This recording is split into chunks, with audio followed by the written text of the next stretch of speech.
Hello there, collectors, hobbyists, sports fans, and online streaming show enthusiasts, and welcome to the closing show for our fall catalog auction. An exciting night. Yeah, there we go. The studio audience is into it already. And joining me, as usually, not always, but usually, is the most well-traveled man in the industry, Mr. Tony Giese. Tony, where are you this weekend? I am in New York for a heritage appraisal event, and it's always fun to see what people have, and you never know what someone's going to bring into one of these events. So it keeps us coming back, and you just never know. I've had some pretty cool experiences, not just in sports, even in other categories, where people will find these great treasures, bring them into the office, and we'll give you an assessment on it. So I haven't done one in a little while, so it'll be kind of neat to go out and do one of these. And then we'll be in Toronto in 2 weeks, and then also in Chicago for the sports spectacular there. So starting to, once we get these auction catalogs done, then we kind of take the show on the road. And, it's a busy time of year, but it's a fun time of year. And this auction is looking to be just really amazing, I have to say. Yeah, so that appraisal event is at our New York office at 445 Park Avenue at Park and 76th. You can bring in your treasures, free appraisals from everyone, all our departments at Heritage, and hopefully we'll get some Tony in New York City content out of that. I'm looking forward to that. But I have to tell you, Pete Calderon and I would be sitting at shows, and he would always tell me, free appraisals, you get what you pay for. That's a classic Pete Calderon line that we like to use from time to time. But no, I would say try and stump our experts. Try to bring in something that they don't know. You will be hard pressed to find anything. We've got a nerd for everything at Heritage, that's for sure. That is very true. So as you said, an amazing auction closing this weekend. Session 1 will be closing tonight. That's the cards. Session 2 will close tomorrow. That's the memorabilia. And then Sunday night is session 3 with some more affordably priced cards and memorabilia. Extended bidding begins at 10 p.m. Central Time for all 3 sessions. And there's some really incredible items. So we're going to talk about some of our favorites, some of the highlights, maybe some things that are under the radar. But of course, we've got to start with the big dog in the auction, the 1914 Baltimore News Babe Ruth rookie card, an SGC VG 3, only 10 known. Tony, I have to ask you, had you ever seen one of these in person? I don't believe so. This card, you may go 5 years without seeing it. They're so hard to find in any condition at all. This card, it's so hard to find. And I think people are understanding now that, this is more limited than the Honus Wagner card. And right. It's starting to get more and more love. It's just there's so few of them out there. And it was a set, in the 80s and 90s. People didn't really know much about it. So I think that's what really drives this so much. And it's Ruth, and it's the earliest Ruth there is. And just finding this in any grade is remarkable, and having it as a 3 is really, really telltale that this thing is going to do extremely well. And, a lot of people tracking it right now, a lot of bidders. And of course, everybody loves to wait till the end and get their bids in. So it'll be exciting to see what this ends at. Yeah, so just 10 known. As you said, it's the earliest Ruth card from 1914. That's minor league Ruth there, looking very svelte. The Baltimore News put out this set, as you said, a very rare set about the Baltimore Orioles, which is the city Ruth grew up in, where his museum is now. And in fact, this card spent years on display, this very example, at the Babe Ruth Museum in Baltimore. So some notoriety for it. But incredibly rare, earliest Ruth, so it's checking a lot of boxes. And in an SGC VG3, only one has graded higher out of just 10. and they rarely come up. So a huge opportunity for people who collect at that level. Tony, are you a 7-figure card guy? Not quite. Not quite. Working on it. More about 4 figures, I guess, would be my limit. Yeah, one of the elite cards in the industry when you're talking about the biggest name in baseball, Babe Ruth, and his earliest card, and one of the finest examples. So very excited where that ends up tonight.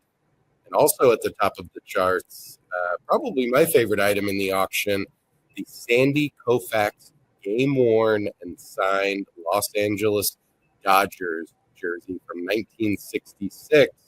Timely week with the Dodgers entering the World Series. Fantastic item, and aesthetics are off the charts for this one. Yeah, it really is.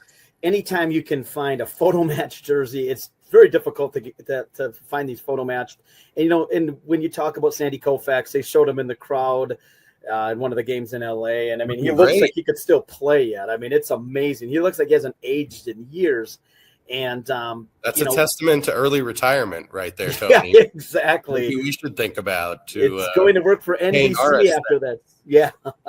I'll let you know on that one. But no, I mean, there's so many things on this one. The embroidery and the tail, nice signature, but the photo match. And, Koufax is a different level of a Hall of Famer.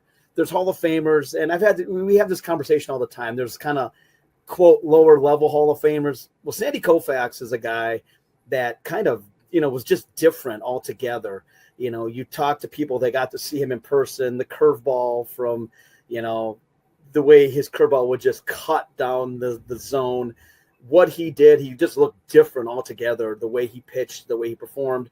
He was so dominant for such a he was dominant for a short amount of time, but the perfect games, the no-hitters, the World Series titles, there's not enough quality Koufax to go out that have sold. And this one, I think, is going to break a record just because I think it's his last year. I believe it is.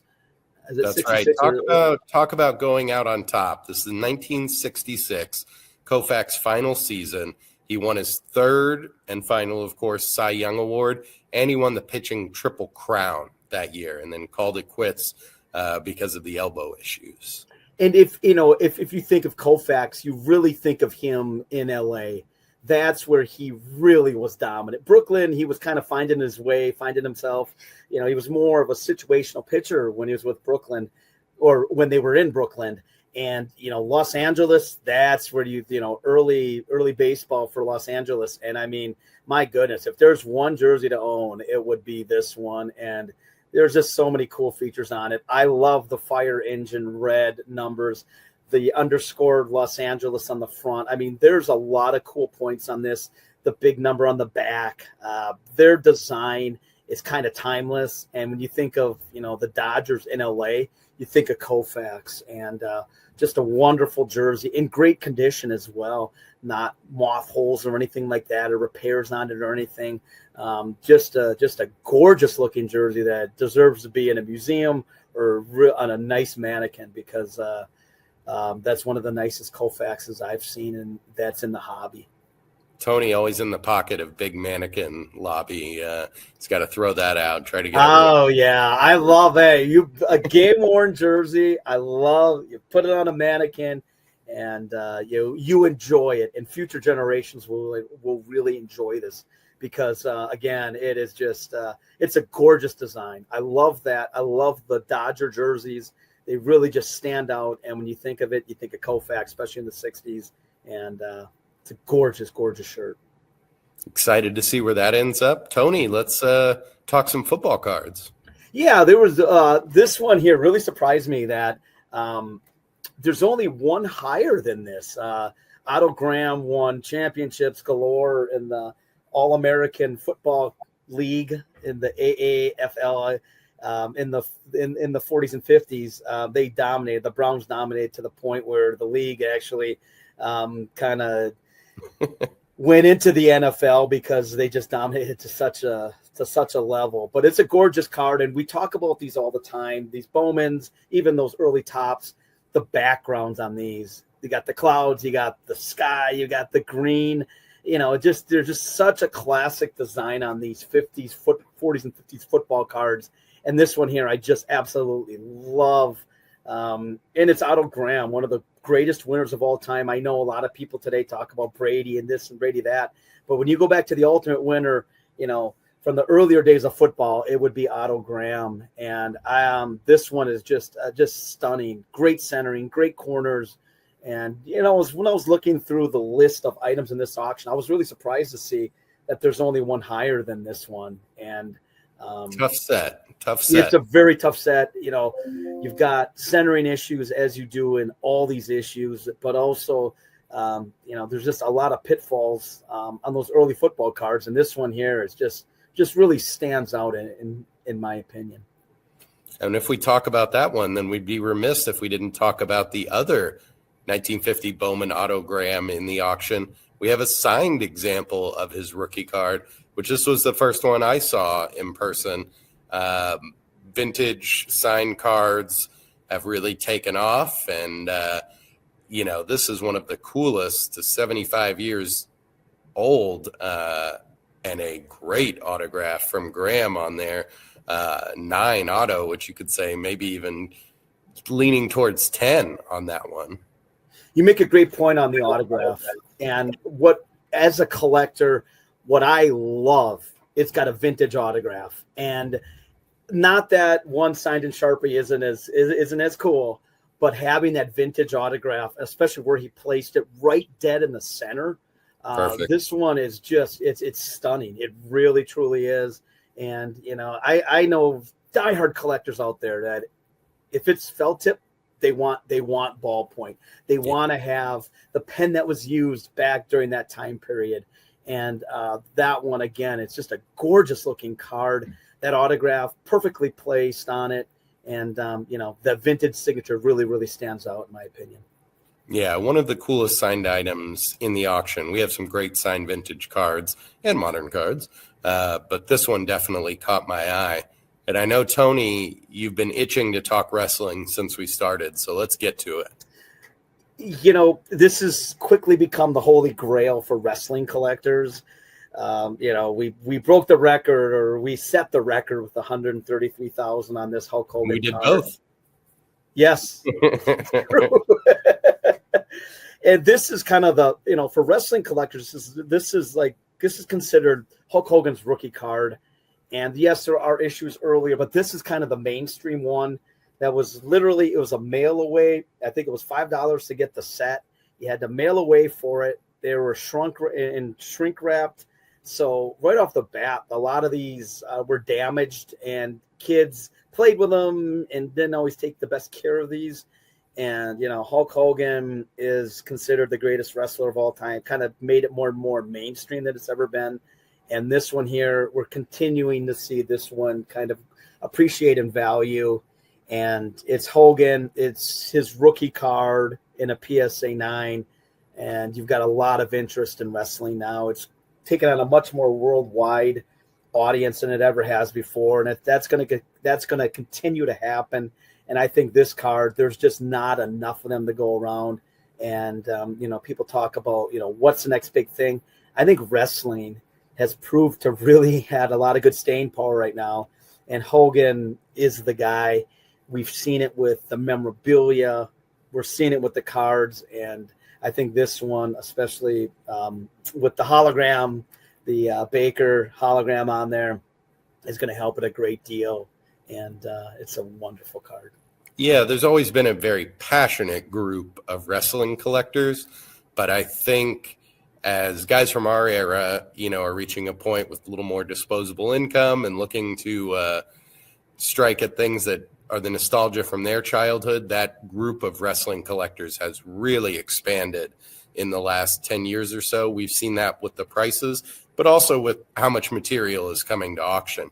We used to have a handful of wrestling items in each auction, and now we have a very diverse wrestling section in each auction, and some great Hogan cards, including this next one, which is from the modern side of the wrestling collectors, the 2013 Upper Deck employee exclusive Hulk Hogan Precious Metal Purple. This one right off the bat, employee exclusive. It was only distributed as part of an employee promotion, never available through standard hobby channels. Only 125 were made. This one, like the last one, at the top of the pop, Gem Mint 10.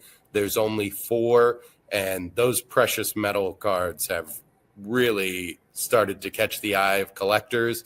And this is a very unique one featuring, as you said, the greatest wrestler of all time. Yeah, and the thing on these is it's so hard to get these in a high grade. The foil corners, the foil chips quite easily.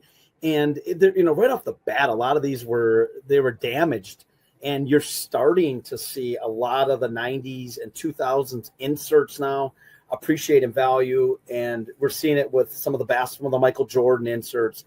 And this one here was never intended for, to really get out there, given to the employees, and precious metal, Hogan, condition sensitive, just such a condition sensitive offering that there's not going to be a horde of these ever getting released now. And we're seeing it with the prices on it, and it's Hogan red and yellow. If you want Hogan, that's what you think of. You think of the red and yellow and the foil, like I said, and it's a gorgeous looking card. It's a beautiful card. I love that background, and great shot of him as well. Mm-hmm. Really cool. And then this next one is even rarer still. The 1981 Marusho Hogan, the Japanese card. And this one's signed by Hogan. The card's an 8, the autograph's a 9. Only a handful of these cards exist, and even fewer are signed. So this one, a true rarity. They just never come up, and especially autographed by the man. And the thing is, on this one, this is pre-WWF. So, this is right before he went to WWF. So, some of these issues are oddball issues, but there are just not many of them out there. And, Hogan did signings. Yes, he did a decent amount of signings, but people a lot of times didn't get enough of these signed. Some of the tickets that we're going to be talking about, and he signed it in a beautiful paint pen, a nice powder blue paint pen. So it really jumps off with that black background, and, an early look at Hogan too, before WWF was, really popular. He was with the AWA, and that's what that photo's from. Yeah. And smart thinking by the collector who got this with the blue paint pen. As you said, it just pops right off of the card. Mm-hmm, mm-hmm. Yeah. And I think some of those smaller issues, some of those early 80s issues, late 70s issues are really starting to get more and more love. And you can tell by that price right now of where it's at, but they're starting to get more and more love because people really want to find the early stuff, the different kind of items. And this one here is definitely early and probably one of the earliest Hogan pieces there is. Yeah, and speaking of signed cards, we definitely have to mention these two. We have a 33 Gaudy Ruth signed and a 33 Gaudy Gehrig signed. The Ruth has a 7 autograph. Beautiful example here. Ruth has 4 entries in the Gaudy set. Only 9 of this card autographed appear in the PSA population, and it's one of 29 for all Ruth cards in the Gaudy set signed. So one of the most iconic cards in the hobby, and incredibly rare to have a Ruth autograph on it as well. And as you can see, it's a blazing autograph and great placement. Yeah, and we talk about signed cards getting more and more popular amongst collectors, and this one here, people would get scorecards signed, baseball signed, smaller items, and cards. There's just not, people didn't really get cards signed, and think about signing with a fountain pen. It's not as easy as it looks. I mean, there's a lot that goes into it. Difficult. Mm-hmm. So there's just not very many of these out there. And yeah, I mean, Ruth, as he always did, stepped up to the plate and really hit a home run for autograph collectors. But there's just people didn't get cards signed. It was more just other items, index cards, government postcards. So this one here, yeah, I mean, obviously it's just one of the nicest there is in the hobby. And again, he knew where to sign it, and he signed it dead center. And same as the Lou Gehrig card coming up here. I mean, they're just, I mean, look at that, how beautiful he signed that. Took his time, and that thing really jumps off the card. It's amazing how gorgeous that autograph is. And then we've got the Gehrig signed as well, card 160, and that has an 8 autograph from Gehrig.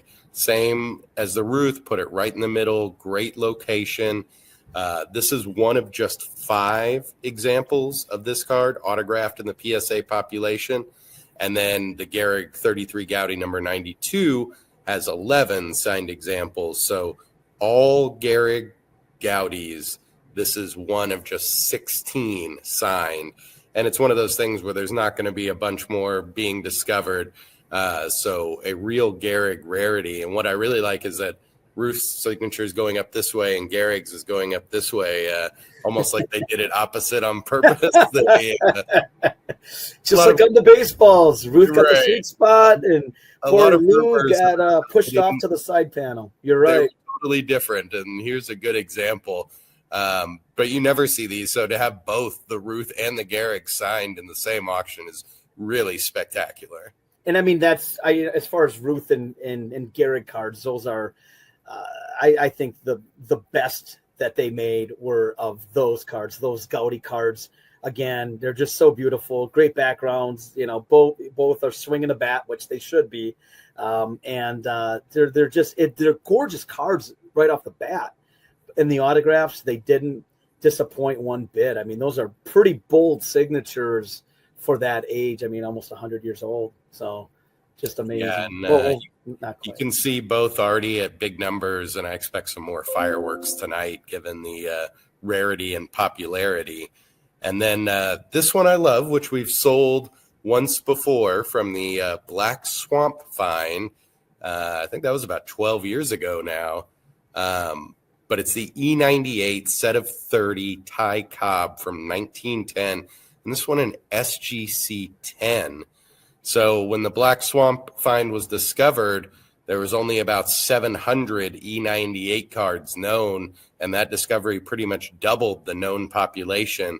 And almost all of them from the Black Swamp find were 8s, 9s, and 10s, as they were untouched from 1910. The family who found them, they were in the box. Their grandfather had been a butcher and bought the cards to put with his meat, but never did, just put them in the attic. So they were in the same box with the original twine from when he had purchased them from the card manufacturer. And this is one of the most beautiful examples. Great shot of Cobb, the rare shot of him playing defense, but that bold red background just makes the figure pop right off the card. Yeah, and you mentioned the find, and that was right when I started working at Heritage. And to hear that was literally, I interviewed for the job during that national in Baltimore is when we sold these, and to see them in person, it was amazing because you didn't think something that old could look that perfect. The way they kept them, that's what keeps people coming back. That's what keeps us coming back every single day is, finds like this. They're still out there. They're not very common, but every once in a while, somebody will go up to the attic and find something. Literally, it's New York. If you've got them, bring them to New York. Bring them to New York. Yes, it'll be there. It's literally, it was a time capsule. It's what it was when it was found. And, I brought up Pete's name before. I'll bring it up again. He got that phone call on a Friday night at about 5 or 5:30 at night. He was ready to go home. He answered it, was surprised, didn't think they were actually what they thought they were.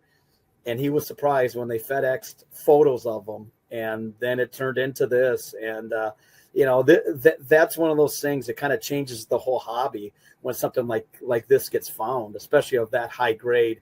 Obviously, it doesn't happen very often, but it's still from time to time will happen. It's out there. Yeah. All right, let's talk some gamers, and we have some incredible Chargers gamers in this auction.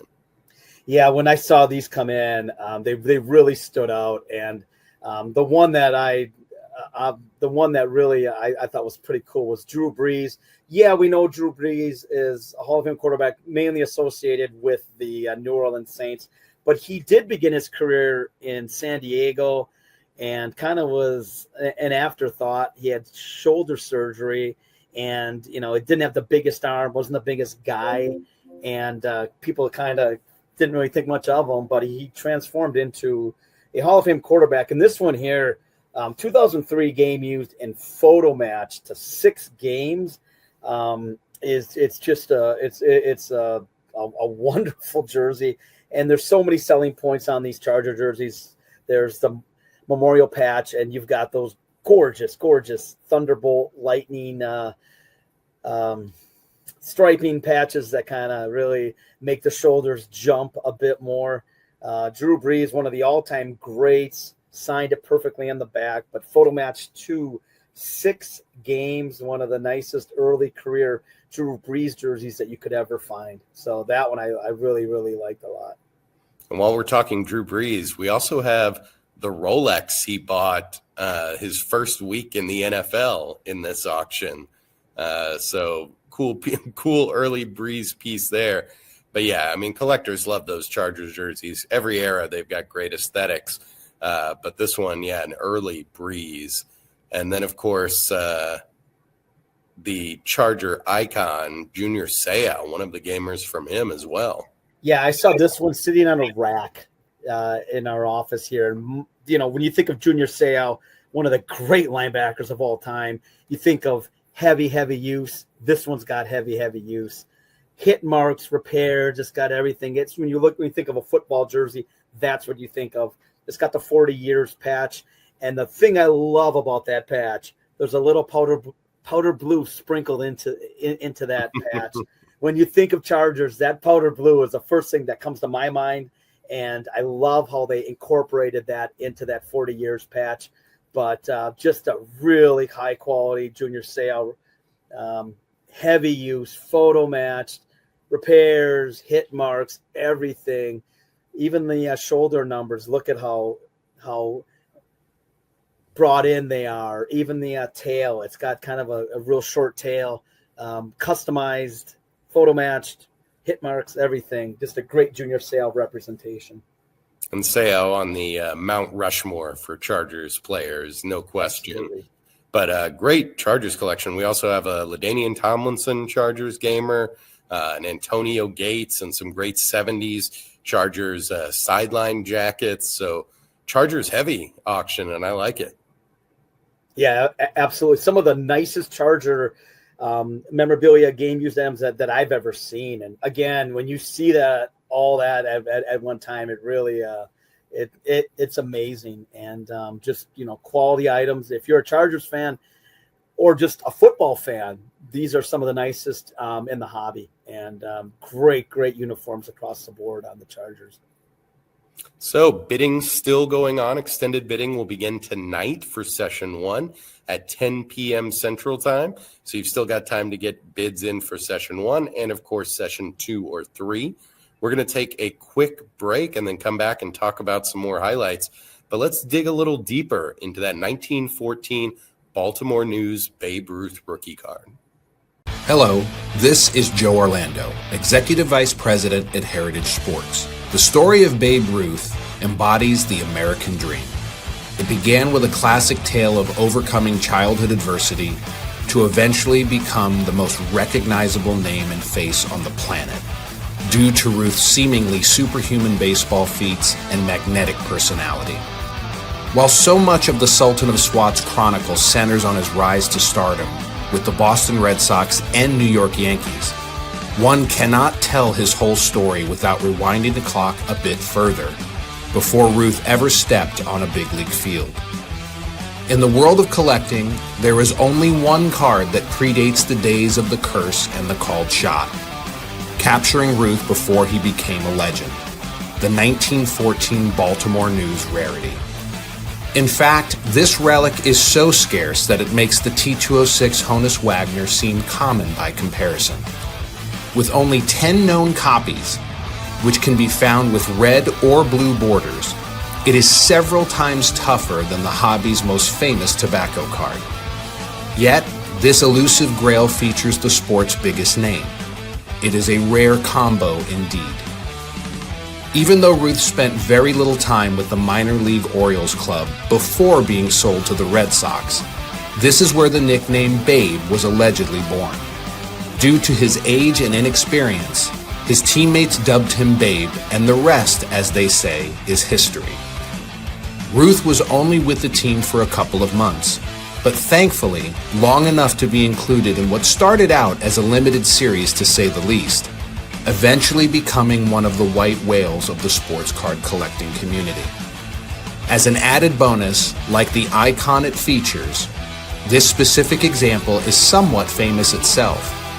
For years, it was on display at the Babe Ruth Birthplace and Museum, where visitors could learn more about the great Bambino. Opportunities to acquire such elusive artifacts only come around so often. In fact, this is only the second time in a decade that one of the surviving 10 has been offered at auction. As an SGC VG3, and according to all relevant third-party population reports, there is only one copy in existence that has been graded higher. The bidding for our fall sports catalog auction is live, and it ends during a 3-day span, from October 24th through October 26th. Remember to get your qualifying bids in now so you can participate in the extended bidding period each night. Until next time, happy heritage hunting. Ladies and gentlemen, you've been enjoying the dulcet tones of our senior executive vice president, Joe Orlando there with some great history about the Babe Ruth. Audience loving it. Bids still coming in. We're looking towards session 1 extended bidding. We'll begin at 10 p.m. Central Time tonight. Tony and I are talking about some of the highlights in the auction. And Tony, I'm surprised you didn't grab this one, but really interesting ring, the 1966 Green Bay Packers Super Bowl I championship ring from player Tom Brown. Now, this is a replacement ring. We sold his original earlier, but Heritage has really been lucky. We've been able to offer a few Super Bowl I rings, including Jerry Kramer and Dave Robinson, the Hall of Famers, and Bart Zakowski. But when I saw this, those Super Bowl I rings go for 6 figures easy, with some of those guys getting up towards $250,000. So here's a chance for a collector to get a Super Bowl I ring, the first big game. But because it's the replacement ring, it's not going to have that 6-figure price tag. So, Tony, is this going to be in your collection? I wish it was. I would love to own a Super Bowl I ring. What I like about this ring, the design is very simple. It's not like today where they're way too gaudy to wear. Oh, you can't take the top of this one off and see. You can see Lambeau Field on the inside of this, and you can point to your seat and everything. It's very intricate that way. I love the Super Bowl I ring should look. One diamond, very simple. This is where it all began. Nobody thought the Super Bowl was going to be a big thing at the time, so it was just another championship for the Packers, right? Yeah, it was. And, the AFL, the upstart league, people thought they were going to the Chiefs were going to get blown out. They made it a game early up until halftime. Then they got beat in the second half, but it was a good game for a long time. And, the AFL kind of proved that they had some staying power. And, I love this design. And, anytime the first is always something that people collect, not just Packer fans, not just NFL fans, football fans. And this one's always going to be relevant, always going to be sought after. And it is the Packers. So, and then we've got some great modern rings as well, including this one, 2013 Miami Heat championship ring. This is a player ring from power forward Jarvis Vernado. who got some run with the Heat in that back-to-back championship game. But those NBA player championship rings are so hard to come by. I mean, you know that LeBron's ring's never coming out. Wade's ring is never coming out. Bosch's ring isn't coming out. So to get a player ring, I mean, you're looking at just 15 to 18 issued for the players, depending on what the team wanted. So great example. And one of the best NBA finals of all time, the Heat taking down the Spurs in Game 7. And Game 7 came down to the end. LeBron had a huge block in that one, as he's known to do in those pressure situations.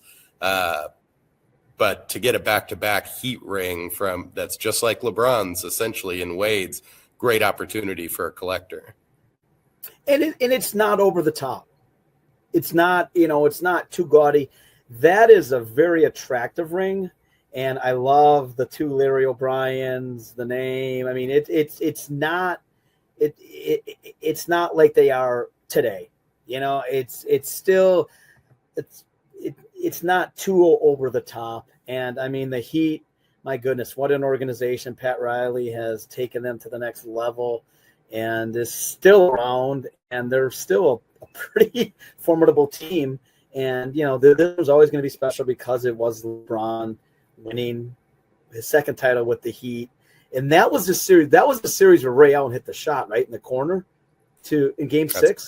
Yeah, to send it to overtime. I mean, that was one of the greatest shots I've ever seen. And he misses that shot. This ring is not produced. It would be correct. A San Antonio Spurs ring. And what a finals. The game, you're right. You make a good point. That Game 7 was very competitive. It was a great game pretty much from start to finish. So great finals, 7 full games. And you make another good point, having it as a player ring. Most of the times these are offered their staff rings, even if they are A version rings, but to have a player ring takes it up a notch, a pretty big notch as well. Awesome piece. Tony, we've got some incredible tickets in this auction. Different sports, different eras, different varieties. So let's dig into it a little bit. Not to take too much into wrestling, but this one here is really a groundbreaking moment for the genre of wrestling. I was going to say, I don't know if I can say the sport or the entertainment of wrestling, but this one here, if this would have failed, wrestling could still be territorial. But because of the overwhelming response of this event, WrestleMania, it really took it mainstream and made it what it is today. Vince McMahon took out a lot of money to bring in Liberace, Muhammad Ali, brought in a lot of celebrities. It was a very expensive act. And if it was at Madison Square Garden, you would think there would be a lot more of these out there, but there just aren't a lot of these out there. And this one is signed by Hulk Hogan. It's just surprising that there's not more of these, that people would have kept these, you would think. But that's just not the case. It's got a pop 2 with, I believe, 12 higher. But, again, Hogan, he passed away very suddenly. So, unfortunately, there's not going to be a lot more of these probably that are ever going to get out there. And great ticket. When you think of putting wrestling on the map, this is really the event that got it mainstream. Yeah, and it's a real anomaly as far as tickets, because it was sold out at Madison Square Garden, so that's over 20,000 people, but there's less than 30 tickets in the PSA population from WrestleMania 1. So I guess everybody was just so blown away, they just threw their tickets in the air, left their tickets there. It seems like there would be more in the population, but they're hard to come by and rarely come up for auction. You're right, and just think of how many were swept up and thrown in the garbage. People would, I remember going to games in the 90s, and after games, if it was a big win, you would look for ticket stubs. And man, Chris Narrett would be at Packer games or Bucks games and looking for stubs. And I found one. I found a full. Look at this. It was part of the fun of going to games. But some of these wrestling events, people just didn't think about savings. They didn't say, "Oh my God, this is gonna be worth money someday." And that's why there's some of these have very low populations or they're in really rough condition. But this one here, hey, it's a PSA 2, but signed. Oh, I'm sorry. It's a PSA 1, but signed by Hulk Hogan. And now we're starting to see these really go up. So interesting piece. Yeah, and that's not the only Hulk Hogan signed WrestleMania ticket we have in the auction. This is the biggest wrestling event ever. If WrestleMania 1, put it on the map, this is what really took it over. It was 93,000. It's just like the Super Bowl. Super Bowl 1 was what it was, but it was Super Bowl 3 that made the Super Bowl what it is now, and same thing with WrestleMania 3. Yeah, and I mean, you would think there would be a lot of these out there. 93,000 people at the Silverdome in Pontiac, Michigan. People would keep these, but there's not a huge population of these. And again, Hogan, did do signings and he did do inscriptions, but this inscription, "I Slam the Giant," is going to live on forever because, I remember where I was when it happened, even though I didn't get to watch it live. I saw the scrambled version the next day, but I remember on the 10 o'clock news, they reported, not from there, but they reported about this event in sports. So that was big news. That was huge news. And yes, Andre the Giant was slammed numerous times through the years, but to us, kids that were a little sheltered, to us, that was the first time he was ever really slammed. And we couldn't believe our eyes to see a human being that big get slammed. And Hulk, of course, it was Hulk Hogan. And it really changed wrestling forever because Andre was getting older, kind of on his way down. Hogan was on his way up, and their paths crossed at a very unique moment. And it's one that, you see wrestling highlights, videos. That one's always one that's shown. And do we have any Jordan tickets in the auction? I bet we do. Yeah, this one here, I really, I thought was pretty cool. And again, lower population, his first title. And, I remember, it was in LA. I remember the Lakers won the first game and then the Bulls kind of just took command of the series. And this is actually Chicago's first NBA championship. Mm-hmm. Being Jordan's first championship, of course, it really takes it over the top. But I really thought this one was remarkable, and it's a full ticket. I mean, these finals games were sellouts, and to find a full ticket from this, incredibly difficult. And Jordan's first title, and we all remember seeing when they have the scene from in the locker room holding the Larry O'Brien trophy, getting emotional. That's one of the everlasting images of Michael Jordan. But again, pop 2, none higher. And it's not like there are a lot of people that didn't go to the game. Yes, the Lakers were down 3-1. People still obviously went to the game. So there's Jack not a lot of these. Jack was there sitting. Yes, I think he shook hands with Phil Jackson right at the end of the game. Shook hands, and Phil kind of shook his hand and got to center court and started celebrating. Great Jordan piece there. I'm going to turn back the clock a little bit with this ticket. As far as baseball tickets go, you could say the first World Series is probably the most coveted, and then the 1919 World Series would come in second. And this one's from Game 1. Really low pop for these two. It's a PSA 2, pop 4, just 4 higher. But one of the most infamous moments in World Series history, the first batter gets hit. That was by Eddie Seacott. That was the signal to the underground that the fix was in. And he beamed the first Reds batter October 1st, 1919. And these Black Sox World Series tickets are really desirable, so I'm expecting to see some fireworks tonight. Yeah, when you think of World Series tickets, 27 and 1919, they're both are far and away the most coveted, the most collected tickets there are. And game one, I mean, that's the one, the first and the last. And being game one, and you're right, you took the words right out of my mouth. The fix is in. That was such a moment. Nobody knew it at the time, but what it became and what it did in sports, how it changed sports. I mean, people had to question everything, and it took some guy named Ruth to kind of save the game in 1920. But it's a good-looking ticket. It's a gorgeous-looking ticket.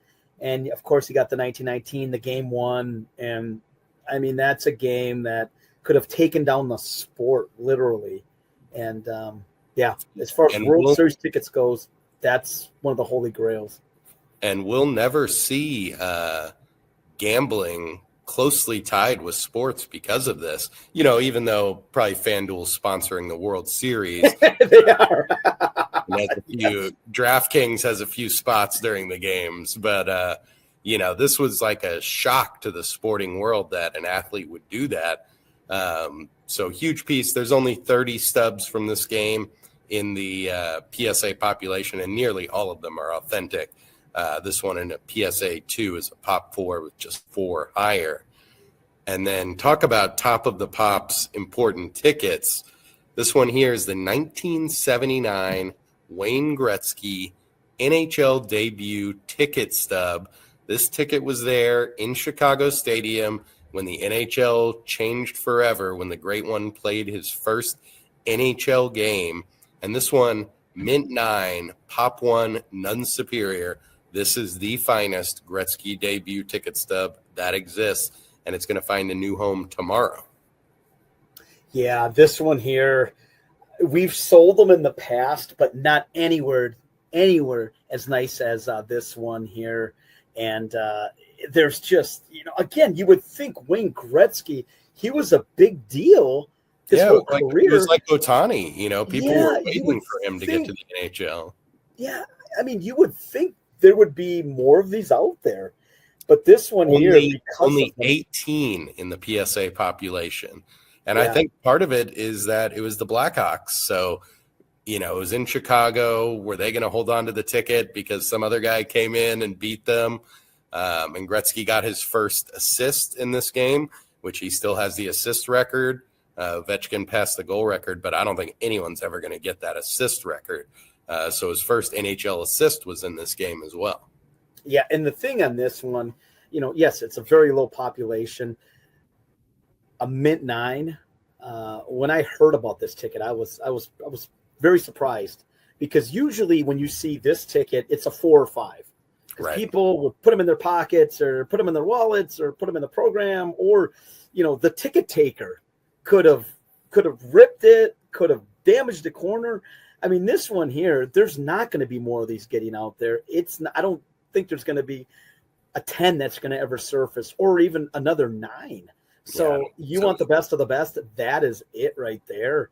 And with the ticket market being so popular right now, this is one that I really think is going to have a great potential in the future, because Gretzky's always going to be on that Mount Rushmore. Gretzky's always going to be relevant. Guys our age got to see him play, although I didn't get to see him play. Guys our age did get to see him play. So I just think the market for Gretzky is going to continue, and you've got the best of the best. You can't go wrong. And this one is, like I said, I don't think it's going to ever be topped. Yeah, I would agree. And this next ticket is from a NCAA tourney moment that may never be topped. Also high grade and signed. Tony, let's talk Leitner. Yeah, I just remember this game as a kid, watching north of Green Bay on the couch Saturday late afternoon, and remember how bad I felt for Jamal Mashburn, because I thought he hit a running shot right towards the end, and the pass, I think it was Thomas Davis made or Grant Hill. It might have been Grant Hill. Made that. It's a full court pass, 1 dribble, 2 dribbles, turnaround jumper, and he nailed it. it's a moment I'll never forget. And I guess, I was a 16-year-old kid watching, for me, it was just such a fun moment. And again, shocking to make that pass, to make the shot was just amazing. And this one here, I mean, Christian Laettner kind of, had a very good NBA career too. But when you think of Laettner, you think of his dominance in college. And this ticket here, I mean, it's an 8 with a really nice autograph. Of course, he did the inscription, the shot. Again, a lot of these tickets got damaged, and you just don't really see too many this nice from that moment. And yes, it is a Ticketmaster, but the nice thing about that is the graphics are still really solid on this. Sometimes they'll be dulled. It's harder to read, but this one's really stood the test of time, and is one of the nicest. And you got that nice autograph on there. And, that's the moment that Duke really became popular. They ended up winning, they ended up getting the first couple titles under Coach K. And this was a moment that really, it was just a moment in college basketball history that will never be forgotten. And Duke stays relevant because you either love them or you hate them. There's no in between. There's none. So everybody's got an opinion. And that moment, every time the NCAA tournament comes around, that play is replayed endlessly in clips. So definitely a ticket and moment that will continue to resound among collectors. Absolutely. And this next one, Tony, you know how much I like to learn. And this ticket taught me a little bit about stadium history. Was not aware of this or that this ticket existed. Let me take a look here. Sorry. I'm not going to say technical difficulties. Is that the wave? I am so sorry. Yeah, so yesterday we were going through the list of items in this sale. This one I just thought was so unique, the wave. I mean, as a kid going to games, I remember doing the wave, and you just thought it was a part of every single game, even football games, baseball games. This was the first time that the wave was actually done in 1981. It was, what's the fan's name? Oh my gosh. Crazy George Henderson. Of course it was Crazy George Henderson. It better be, right? Right. I just thought this was so unique that somebody did the research and actually found the game that it debuted. And, championship series, A's and Yankees. I thought that was a unique one. It was a fun one. And, there's a lot of guys out there that do the research on these tickets and find them. So you can find these sometimes, and, it's just doing the research a lot of times on tickets and what happened during that game. But, this one I really thought was neat. And, because it's such a fixture in sports, and it still is now. I mean, you go to a baseball game, still being done. Yeah, it's still being done now. It's not, I remember when I was a kid, my God, the wave would go about 8 times. Now it's 1 or 2 and they can barely get it, but still, it is still a part of sports. And that's why tickets are so fun to collect. It's because of that. Very cool piece. Switching gears back to cards, we have some incredible set breaks in the auction, starting with a 67 Topps baseball set break, an unbelievable set. It's number 2 on the PSA set registry. So all 609 cards from the set are being sold individually, and a wax pack, a 67 Topps wax pack. The crazy part about it, of those 609 cards, 469 of them are Gem Mint 10. So some unbelievable examples here. Tommy, you can just run through a few of these, but the Jim Palmer is in a 10. That's a pop 5. The Carl Yastrzemski is a 10. That's a pop 4. You got Rod Carew in a 9. The Mickey Mantle, of course, is in a 9. There's only 2 10s for that. Rocky Colavito, the PSA 10, pop 10, pop 2. Don Drysdale in a 10. Al Kaline, and I mean, so many of them are in a 10. Danny Carter, that's right, a Danny Carter card is going to make the show. That's a pop 4. But those set breaks, especially when you're breaking up one of the highest ranked sets, the people that are involved in the PSA set registry are such devoted collectors, and they see that one above them is going to be broken up, so they're going to need to get a piece of it.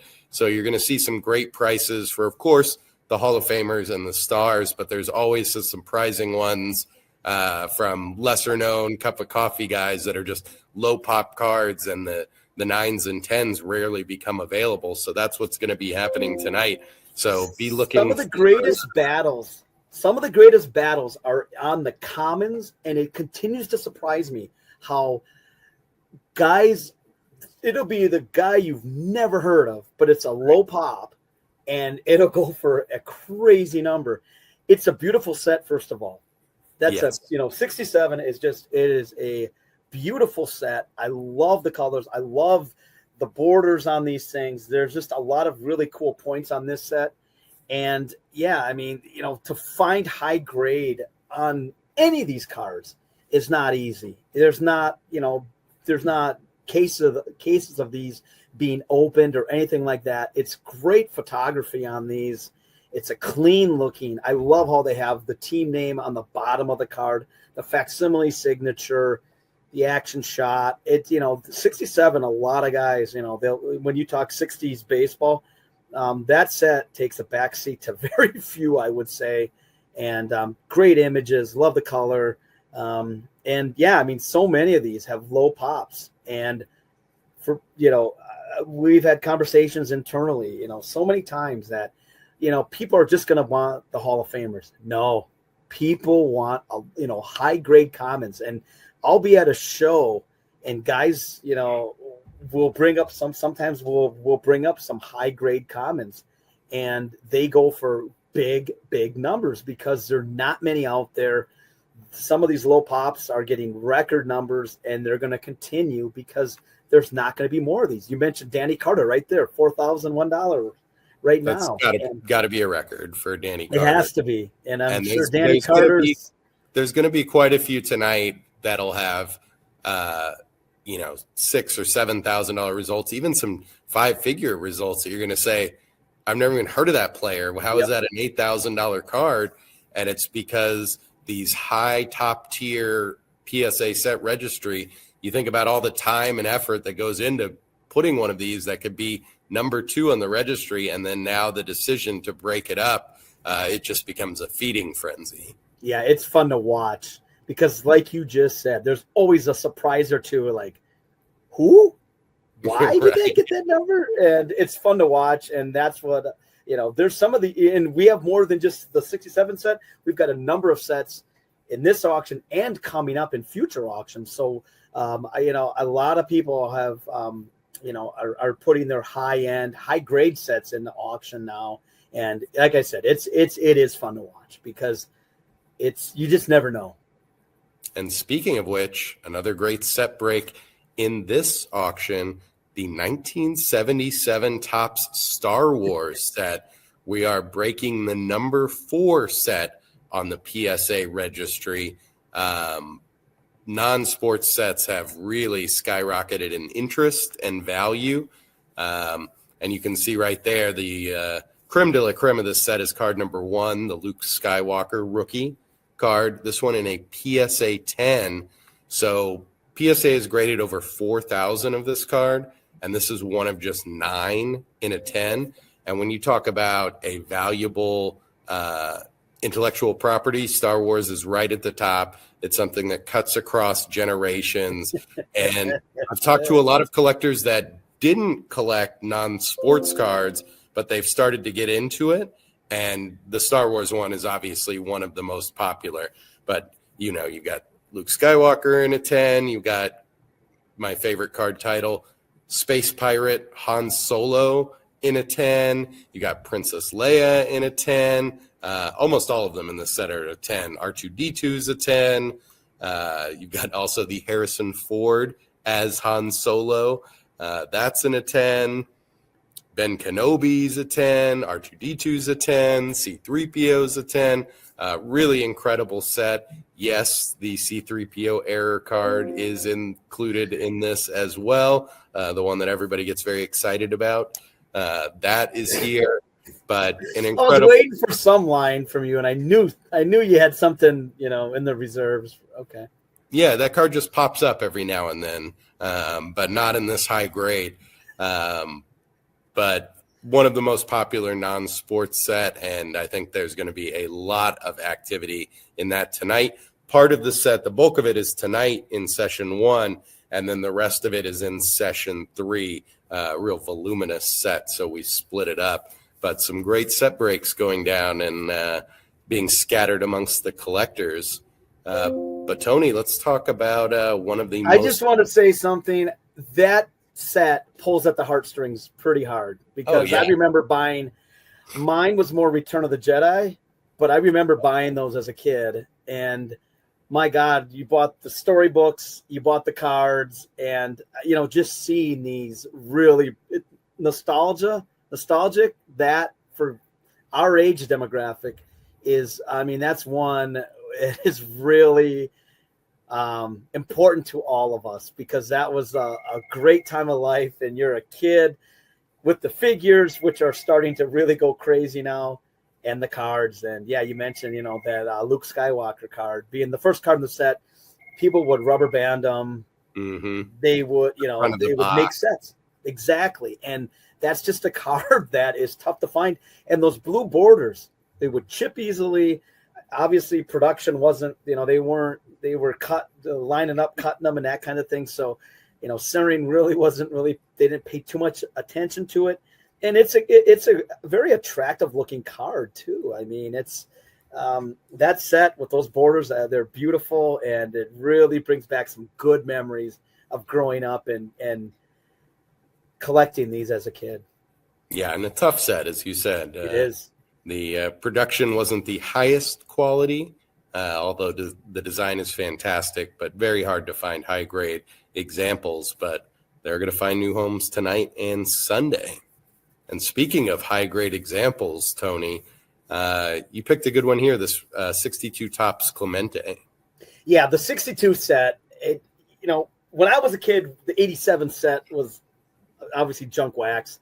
But this kind of mirrors it a little bit. The 62, this set, I love this set just because of those wood grain borders, which obviously we've talked about previously. They chipped quite easily. It was a really different look during that time period. 63 was a lot different, but 62, it's a much different look.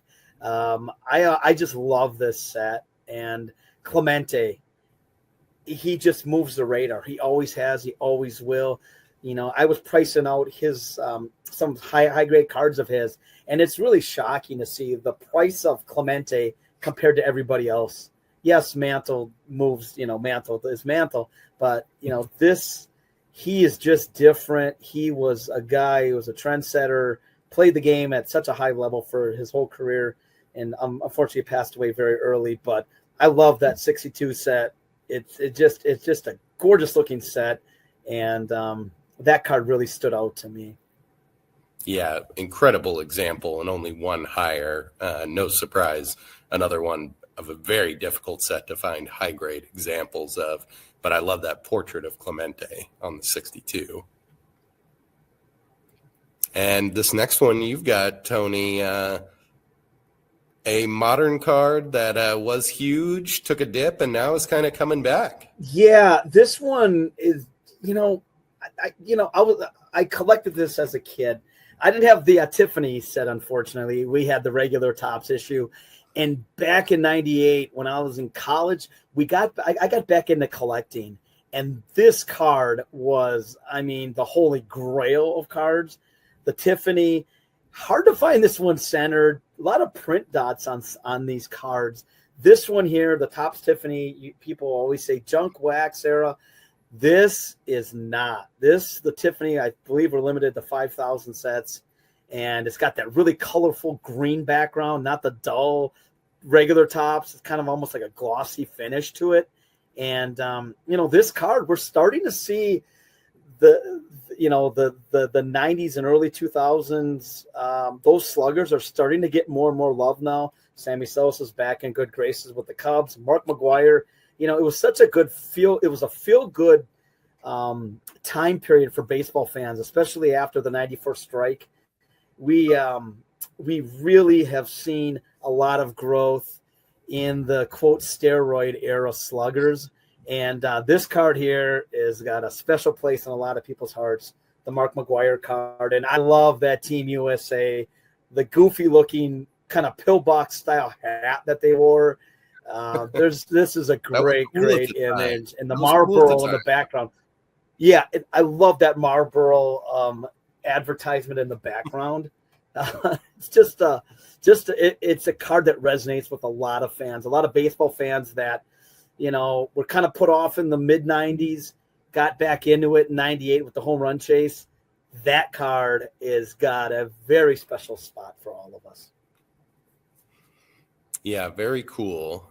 And this next group is one of my favorite things that we've ever offered. I love the 1968 Topps 3D set because it's shrouded in mystery.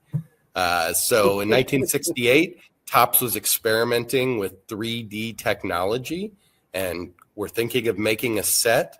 Ultimately, it turned out to be too expensive for them to make a set, but some did escape the Topps offices. It's believed they gave them to local candy and card shops in Manhattan by the Topps office.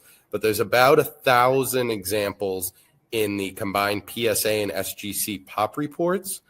But this consignment, our consignor bought it from a former Topps executive, and it's got some of the rarest, including the rarest examples from the set. It's a full set of the normal 12 cards that everybody knows, but it's got this Brooks Robinson prototype here, which there's only 3 graded examples of. Clemente is the big star from the standard set. So Brooks Robinson, well, there's another star from the 3D set. There's just 3 of these known. There's a Carl Yastrzemski, which what's interesting about this one is it has M. Clow's name on it.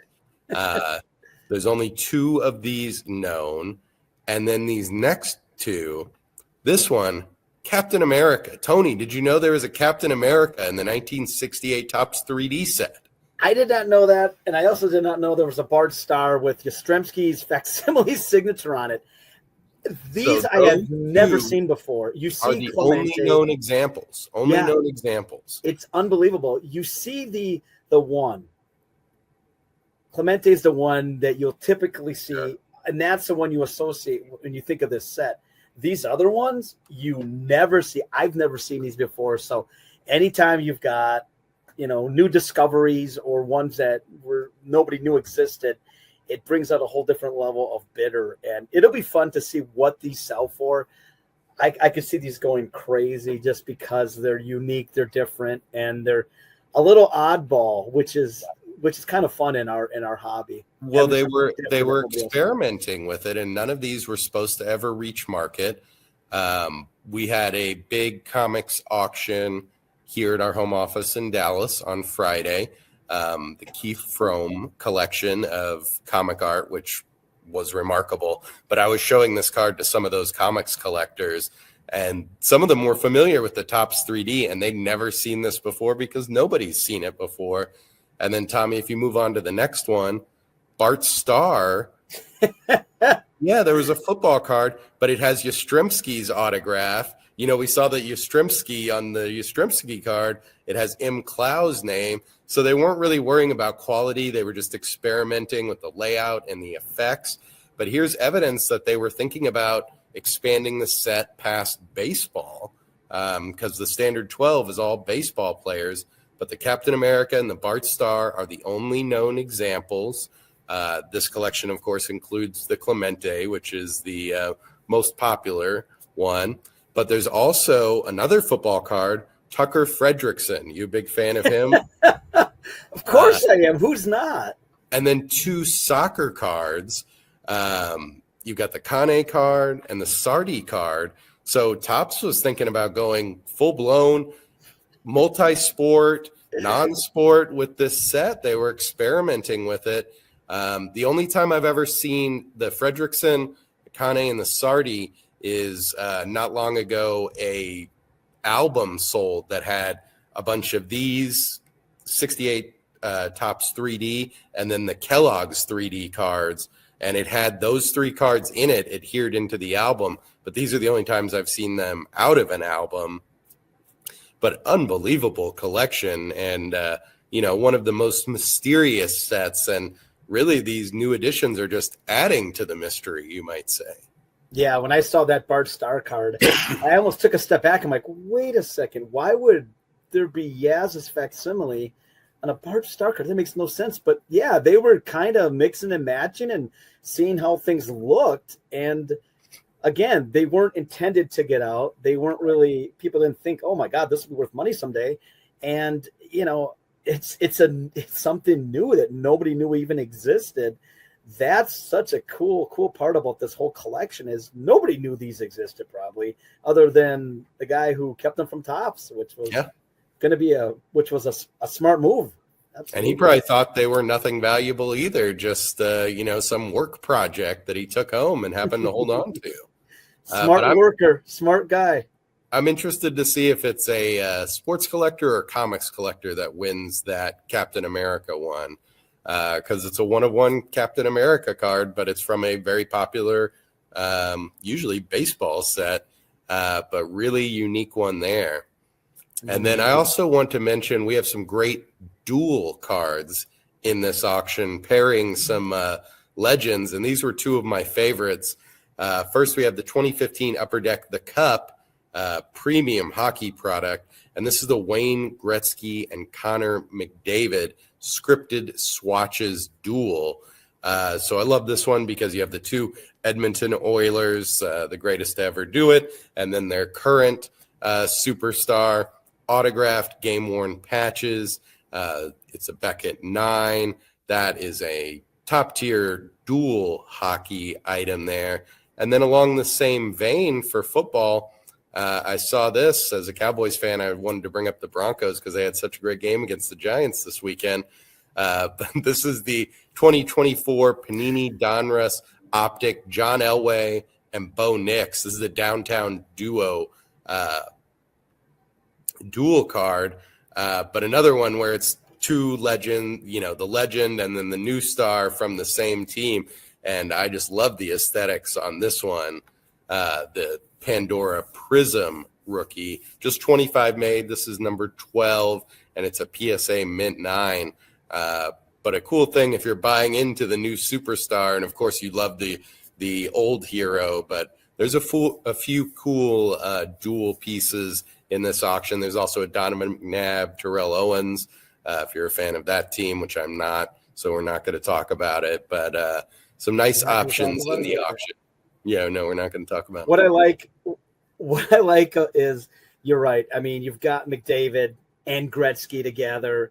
I mean, if you're an Oilers fan or just even a hockey fan, that is such a great duel to have. What I really like about that Bo Nix and Elway card, they got the Orange Crush jerseys on. If Bo Nix is wearing anything other than that color, it doesn't really sit well with me. I mean, I love that Orange Crush to this day.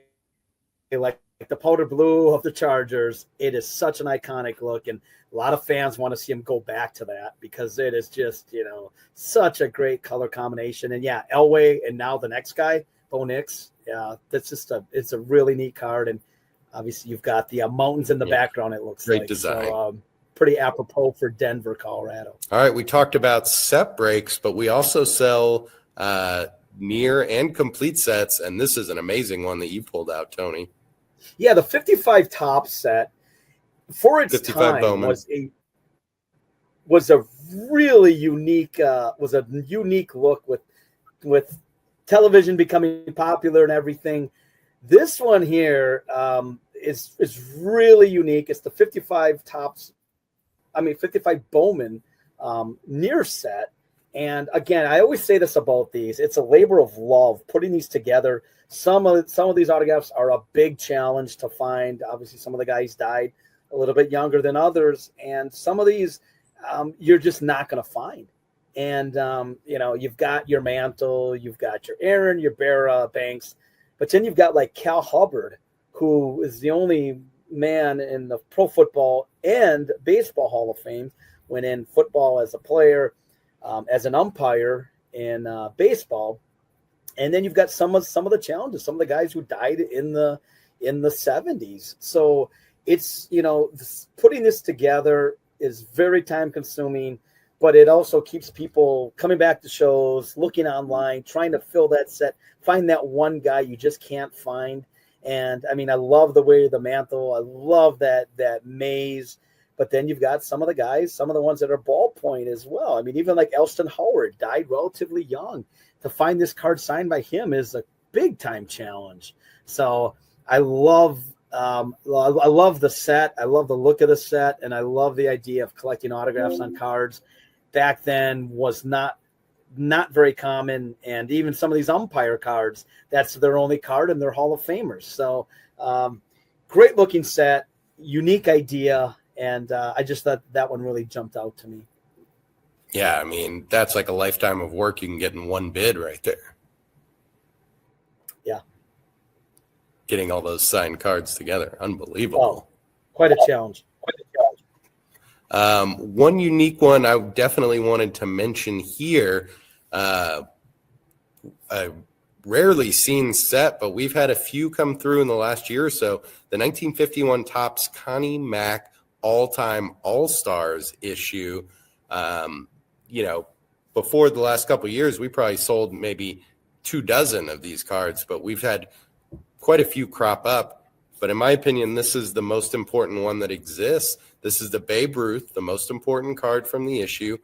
It's an SGC near mint plus 8.5.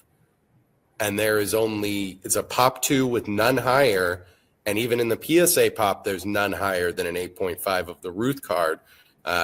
You could say it's the most desirable card from this issue in the hobby, the highest graded example, the key card from the set, and rarely seen. There's only 31 of this card graded in the SGC population.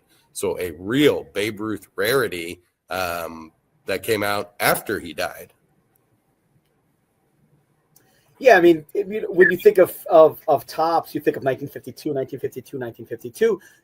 People don't realize that they did make product a little bit before that even. And this one, you're right. It's a great looking card.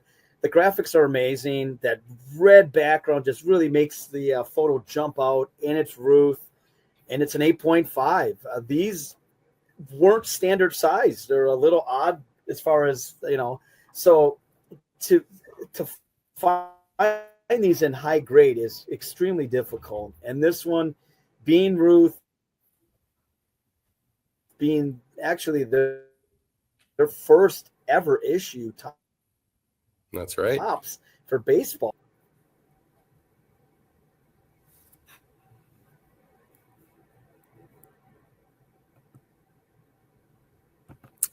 And then lastly, before we take one more break, I wanted to talk about this. He just made his NBA debut. This is the 2024 Bowman U Sapphire Cooper Flag Red Refractor. It's numbered just 2 of 5, PSA Gem Mint 10. The 2 is the jersey match to his Duke jersey, which you can see in the image. And then below his signature, he did hashtag the Brotherhood, which is a reference to the bond between all the Duke basketball alums, some of the greatest names in college history and NBA history. So a really great rarity from one of the young guns in the NBA who's just getting started. Yeah, this is going to be an interesting guy to watch. I mean, he can do everything. I think he's going to take the Mavericks organization, and the last year has been pretty interesting for Mavericks fans, as I'm sure you can attest to. Yeah, to go from one generational talent to now you might have another one. This is going to be a very interesting season. And, basketball starting up this week, it's going to be fun to see what happens. And now, you've got NBC taking over, Michael Jordan get involved. Basketball is such a worldwide sport. They do a wonderful job of marketing, better than I think any of the other sports do. And this is going to be a fun one. It's going to be a fun player to watch because basketball is really hot. And this, Cooper Flagg might be the next big thing. And if he is, expect this one to really be one. And I can't imagine him doing that inscription very often because, guys, autographs, it's pretty quick now.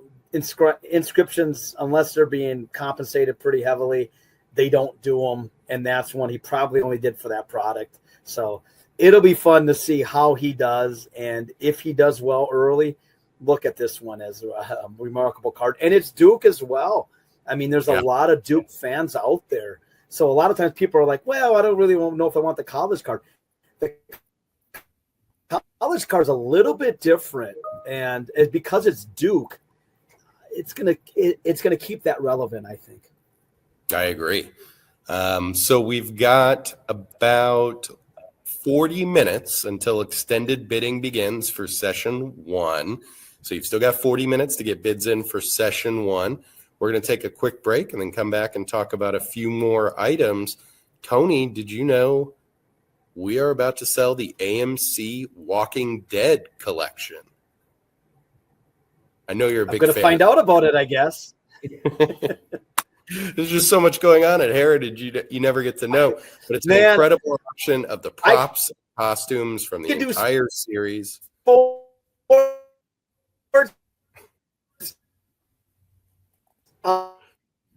Other stuff. I'll tell you, I just lock myself in my office and right away. Well, let's take a look at a preview of that auction in our pop culture department.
Y'all couldn't see it, but Tony was just cowering in his office there as we were watching The Walking Dead highlights. So maybe not up your alley, but I know that show has a huge amount of fans. So excited to see that auction go down next week. But we definitely have to talk about one of the items that's gotten the most attention in the auction. Hits the nostalgia button just as hard as you can. This is the Little Penny ad campaign production puppet. First we've ever seen. We had him on display at the National. He was a big hit there. Nike's had some great ad campaigns, and this is arguably one of the best. Anthony Hardaway and Nike. Then they had the Little Penny puppet, voiced by Chris Rock, who's always trying to get next to Tyra Banks, or have Spike Lee put him in a movie. One of my favorites is the Super Bowl party, where he's having the Super Bowl party at Anthony's house while Anthony's on the road. But really unique piece that has gotten a lot of attention. Yeah, I mean, this one here, Penny Hardaway was an amazing talent. I mean, him and Shaq were going to be the next big thing in the NBA, and they were for a number of years. But that ad campaign is one that is timeless. It's always, and you had Chris Rock as the voice, and Tyra Banks, of course. I think of driving in the car, and then, that was Tyra Banks' fool. And that's one that I'm always going to remember. And it was marketing to the next level. And Penny Hardaway to this day has quite the following. He still has a cult-like following. He's coaching at Memphis right now. He's coaching at Memphis. In the shoes, the reissues. I had the Penny shoes. I couldn't jump and pass like Penny, but I felt like I could when I was wearing them, I swear. But this is one of the great designs. And, the one thing about this was, we tried to put an estimate on it, and it was really tough to, because what do you compare it to? It's, there's not many of these out there. This is the first we've ever seen. And it's one that obviously one of the cool things is the half. Yeah. I mean, Penny half, it's a great item. It's one that all of us, Gen X guys, you could say, remember. And this one here, I wonder what this is going to sell for, because it's at a great number right now. But it closes tomorrow, so it's got another day. It does have another day. But the first one we've ever seen, the consignor worked on the ad campaign, and his boss gave him this as a gift afterwards. So I think there's a lot of people who are going to go after it, given it the uniqueness and how it really touches that nostalgia bone. Yeah, absolutely. Yeah, this one we're going to be watching closely, because I think this one's going to go for a crazy number, just because it's it's so nostalgic. It really truly is, and it's Nike too. And I mean, Nike has quite the following, obviously, as far as the shoes, apparel, and everything like that.